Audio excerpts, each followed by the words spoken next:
It is finally time. We have talked about it for months. The season is upon us. Welcome to the 2021 Cleveland Browns season training camp preview. I'm Jason Gibbs alongside Andrew Gribble. This is the best podcast available, joined by a couple big-time celebrities, including the birthday boy himself, Jim Donovan, the voice of the Browns. Also, Nathan Zegura, our senior media specialist, do-it-yourself, do-everything kind of media specialist here for the Cleveland Browns. Gentlemen, I welcome you in. It is a pleasure to have all of you with us. Training camp officially underway on the 75th anniversary of the Cleveland Browns. And Gribbs, I'll start with you. You've covered a couple of these. What does this mean to you here as we get ready for the 2021 season in just a few short days? It's an exciting time, and I think that there's some genuine excitement about the direction of this team, and it's more proven than we've had than at this time compared to some previous years. I think there was a lot of excitement going into 2019 for good reason, a lot of excitement in 2018, but those years weren't coming off playoff appearances, and I think that that's what makes this so exciting to kind of identify the areas where this team can get better, and I think there's a lot of reason to believe that this team is going to be better in 2021. And it starts with all the work that this team did on defense. And I think this is going to be the most defensive focused training camp we will have ever experienced. And I'm excited to be involved with that. Jim, you've covered quite a few of these and you saw some of the hype with some of these teams in the past, these Cleveland Browns teams, and everybody gets excited. It's the start of a new season, but how does this one differ? And how does it feel different compared to the years you've covered, including some of those years where there were Super Bowl expectations? Absolutely. I know there's a great deal of excitement inside that building, but on the outside of that building, on the outside of that locker room, out in the community, I have never felt it bursting with so much anticipation as it is right now. And people are just so thrilled to be able to watch the football team play. I think that all of us, whether we're a fan or whether we're a broadcaster or a coach or a player, I think we can all agree on this. The NFL offseason is long. It really is. It's a long, long wait. And we didn't have as long a wait as we have had through so many years because we went deeper into the calendar year by making it to the playoffs and going a couple of rounds into the playoffs. But it is a long wait, and especially when you come off a great season and you have a great offseason. And I know the NFL does a great job in sprinkling in a lot of events, free agency, the draft, and then OTAs and mini camps all the way up to training camp. But still, people just can't wait to take this football team off of the depth chart and put it out onto the football field. And I think to see however many people, 2,000 people at those practices in Berea and thousands more probably at First Energy Stadium at the Brown and Orange scrimmage, I think that the players are going to hear what they missed last year, and they'll probably hear it in louder decibels because it's going to be amazing. Zegura, we've all put in our time covering this football team. You've hosted the Browns radio show in years where, we won one game in 2 years. It's a little bit different here in 2021. Your thoughts as we embark on the 75th anniversary and training camp here in just a few days? Well, it's exciting. And I think it's one of the situations where, it's not even the excitement coming from the Browns, it's coming from everywhere. Everybody looks at this roster and what Andrew Berry's done, and they say this is one of the best rosters on paper in the league. They often cite the Tampa Bay Buccaneers, who are running back their Super Bowl team, and the Browns. It's the completeness of the roster. It's the depth of the roster. And then it's the fact that these players are going to be put in the best positions to succeed by the reigning NFL Coach of the Year, Kevin Stefanski, and his entire staff, which returns intact from a year ago. And so I think Jim hit the nail on the head. It's about seeing this depth chart, these names that we know very, very well, and then seeing them on the field. And I think for me, one of the great thrills was seeing this team even at the mini camp back in June. And you go, wow, look at the speed, look at the names that are out here. And it's going to be, you're going to need to stay healthy. You're going to need a lot of luck. But as of right now, everybody in the league may say we have a shot. We are on the short list of teams that everybody around the football world says has a legitimate shot to go all the way this year. And that's an exciting thing. And that's something we've never had. In 2019, yeah, there was hype, but it wasn't. This is one of the best teams, led by one of the best coaches, with one of the best front offices, who has a chance to legitimately accomplish and be the one team standing at the end of the year. All right, I'm going to go rapid fire around our little circle here as we preview camp. QBs and rookies are going to report Sunday. Vets report Tuesday. First practice Wednesday, but defined practice, it'll be a little loose and probably just an acclimation more than anything else. And then the first practice in front of the fans comes your way on Friday, the 30th. Gribble, I'll start with you. The best move of the Browns off season can be draft, can be free agency, can be someone that they kept. I'm going with John Johnson III. I mean, the signing of him, I mean, that struck the right tone for your moves on defense. And I think, he was a player that maybe when we went into this, we didn't think, was that a name that the Browns could land and get? And this is a player that's not only one of the best at his position, but he's ascending and he's going to be even better. And he's entering the prime of his career. And I think that move just really showed how serious the Browns were about establishing an identity on defense. And really, he stabilized and basically strengthened a position that you really didn't have to address early in the draft, which we thought might have had to be the case had you not addressed it in free agency. So that, to me, it set the tone. He's a leader. He could potentially be your defensive captain, the play caller, everything you want. And he's someone that doesn't come off the field. I think that a healthy player that really just makes the back end of your defense just kind of changes it overnight and makes it one of the better units in the entire league.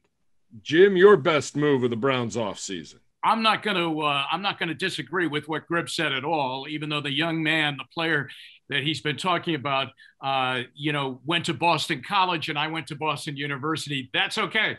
That's okay. BU doesn't play football anymore. So I forgive. No problem there. We'll get him in hockey. Anyway, that was an exceptional signing, and it was the first signing. It was the one they did right away. So I'll take it another step, but I really do believe that Myles Garrett needed help on the other side at pass rush. So when they brought in Takk McKinley, that was good. But when they got Jadeveon Clowney, that was very real because he had been kind of on their plate a couple of times and certainly very seriously the year before going into last season, whether or not he was going to take a deal from the Browns, and he didn't. So adding him there and fantasizing, at least right now, what it will be like with Garrett on one side and Clowney on the other side, or Clowney on the inside, just really has me saying, wow, this could be a great thing to watch. Because I think when we watch what Garrett goes through, snap in and snap out defensively, and how teams have to really, load up to try and slow him down, that he's exhausted. It's amazing how he gets through a game.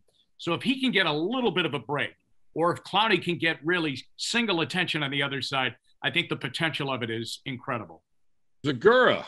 Yeah, I'm going to stick with this theme on defense and first acknowledge that John Johnson, I think, had the line of the offseason that says everything you need to know about where the 2021 Cleveland Browns are headed, which is, sure, I could have chased a few more dollars, but why would I chase a few dollars and pass up on the opportunity of a lifetime to play for the Cleveland Browns? That is a real quote and my favorite, probably in my entire time here with the Browns. But I'll stay defensively, and I'm going to go to the draft. The notion that you could come out of this draft with Greg Newsome and Jeremiah Owusu-Koramoah, Paul DePodesta told us we did, 1,000 scenarios. Not one scenario produced an outcome that good for them. That wasn't even something they thought was feasible, and yet it has come to pass. And if the early indications of seeing these guys at rookie minicamp and then even the veteran minicamp, the Browns got a great player in Newsome, who was their target all along at cornerback. He's got some inside-outside versatility. As Depot and AB said, he's scheme agnostic. But then, Owusu-Koramoah, to me, jumped right out of minicamp. The speed, the maturity, talking to him, the most impressive rookie I have ever talked to in my time with the Browns. I think that is just a massive, and again, we're focused on the defense. Gribbs said it right. This is going to be the most defensive focused training camp we've ever seen. We know what this offense looks like. And sure, you add the fastest guy in the draft, Anthony Schwartz, and there'll be some new wrinkles, but this defense has been remade and it feels like it can be elite. Now, I will say, to the offensive side of things, I am very, very intrigued, and Gribbs, I want to bounce this off of you to see where this offense goes, because we got a glimpse of how good they were and how good they can be. at the end of the season, the final 8 games and then into the playoffs. The question is, as Kevin Stefanski said, if you stand pat, you're losing ground. You got to gain ground. So how does this offense gain ground here going into 2021? Well, I think this offense gets better in a couple ways. And I think first off, it's the full incorporation of Odell Beckham Jr. with the second half version of the Browns offense from last year. I mean, the offense really figured some things out after the bye week. And you throw in Odell Beckham into that mix, and then you can really take it to the next level. And then secondly, you had an offensive line that was, I think we'd all agree, was one of the best, if not the best, in the entire NFL last year. They played a total of 8 full games together last year, the starting unit. I think that especially the most memorable playoff win in recent memory had Michael Dunn and Blake Hance playing in that game. I think that group, if it can stay healthy and will get better, they will be better. Jedrick Wills in his second year as a left tackle. I mean, that alone, adding Odell Beckham Jr. and a healthy offensive line, I mean, that alone will take you to the next level. And then you throw in all the other stuff. The Baker Mayfield getting better with the same coach for the first time in his career. Alex Van Pelt and Stefanski working together for a second year. I mean, there's so many things that are in play there. And it's just, we've never seen this kind of stability on offense. And that's what makes this really exciting, because they finished so well last year. Jim, the position battle that has the most intrigue for you as we get ready for training camp 2021. Well, at this time last year, we had like no safeties, and now we have a lot of safeties, and a lot of them are very, very good. And we're going to get a draft pick, a very high draft pick back from a year ago, who never was able to step onto the field, but we were very thrilled to have him in Grant Delpit. So that's going to be a fascinating situation. The last football game he played in was basically the national championship game when he was at LSU, but that was a while ago. So that safety position, which was so lean, and when you think about it, in very important games in the second half of the season, down in Tennessee, Pittsburgh at the end of the year, Pittsburgh in the playoffs, in Dallas when they, had big leads, and how people attacked them in the secondary, and with what they had to play with at that time, because they were so thin with injuries and Ronnie Harrison in the lineup and out of the lineup and other situations too. It was amazing what they were able to accomplish. But now they have a plentiful number of safeties. So that's going to be interesting. But I guess if I had to zero in on one thing, Jason, it would be, how quickly at cornerback is Greedy Williams going to be okay? Is he going to be ready to go? And if he isn't ready to go, well, the Browns were ready to go with their first pick in the first round in Gregory Newsome. And I thought that was a tremendous pick. And he seems to be a kid that is ready to go. He's ready to go with his style of play, with his athleticism, and with how he talks the game. So that position will be really interesting. I'm pulling for Greedy Williams, but there's a real nice insurance policy sitting behind him in a high draft pick. Nathan, the player you are most excited to see when the pads come on day one of pads? I mean, it's Grant Delpit. I was thrilled when the Browns got Grant Delpit a year ago. We didn't get to see him play after he had a good start to camp, and he just looked fast, and you knew what he could do. So I'm thrilled to see him. But really, I know you said one player. What I'm really excited to see is just the defense. Period. I could list everybody. I want to see, as Jim talked about earlier, what's it look like when you have Miles with Clowney next to him inside, Tack McKinley spread out in a wide 9 on the other side, Malik Jackson, who's been one of the best interior pass rushers in the league, Owusu Koromoa, these corners, the safeties, having Denzel now with Greedy or Greg Newsome, Troy Hill, who led the NFL with 3 defensive touchdowns. What does that dime package look like where Delpit and John Johnson and Ronnie are all on the field together? All of the versatility, the flexibility, I want to see all of that. And then offensively, I want to see Odell. At minicamp, you could have watched him and said, you would not have known he was injured unless you knew he was injured. If you just showed up and had lived under a rock, you'd say, who is this? This guy's incredible. And he was not even a year away from that injury. So I'm also very excited to see Odell. All right, Gribbs, when we take a look at training camp and we get ready for this season, what's your one goal that you want the Browns to have? This is a question for all of you. Your number one goal for this team to accomplish in training camp, outside of they have to stay healthy.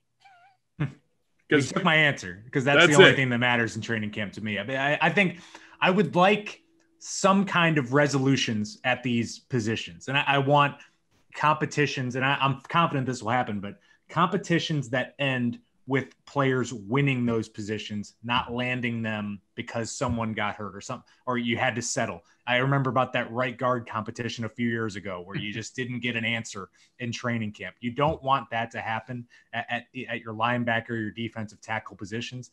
And I'm confident this will happen. I think the Browns have the options to get the best 2 starters at defensive tackle, the best 2 or 3 starters at linebacker. I want players to maybe even they have to come out of nowhere and they win those jobs, like a Terrence Mitchell a few years ago where they had to make him the starting cornerback. I want to see that at multiple positions. Jim? I am fascinated with OBJ. And so I'm fascinated too. And I think it's a huge year for him, physically and football wise, because it's been a while really since he's had a big year. I mean, his last couple of years in the Giants, he was nicked up a great deal.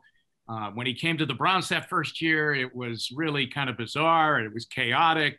And last year, it was what it was. I mean, it looked like he was just about ready to bust out and the offense to marry with him, and then the injury. He has to fit into this team that was so successful last year, rather than when he arrived, how the team had to fit with what he brought to them. It's a different mechanism that's going on right now. He joins a team that was very, very successful for the most part without him.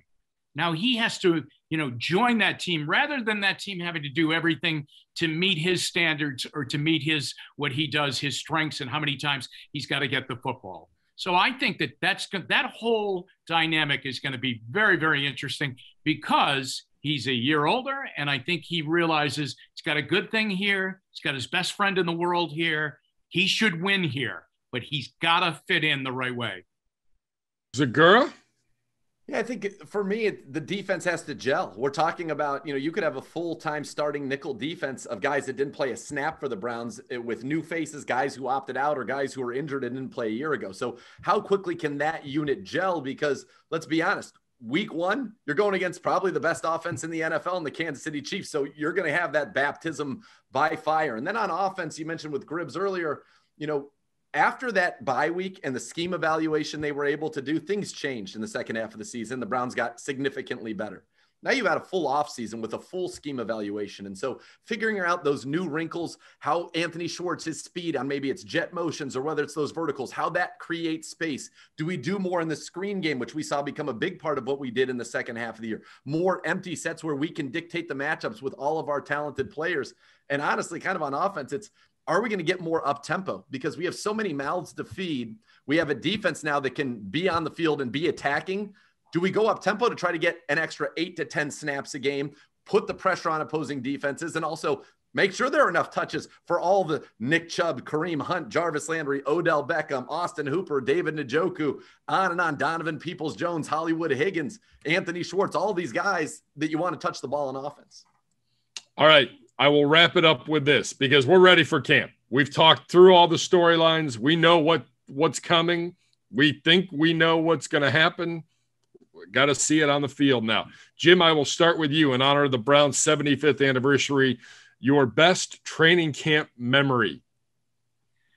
My best training camp memory would probably go back to a time when the Browns were training out at Lakeland, and they were a Super Bowl favorite. They really were. They were, Kosar was red hot. They had Mack. They had Biner.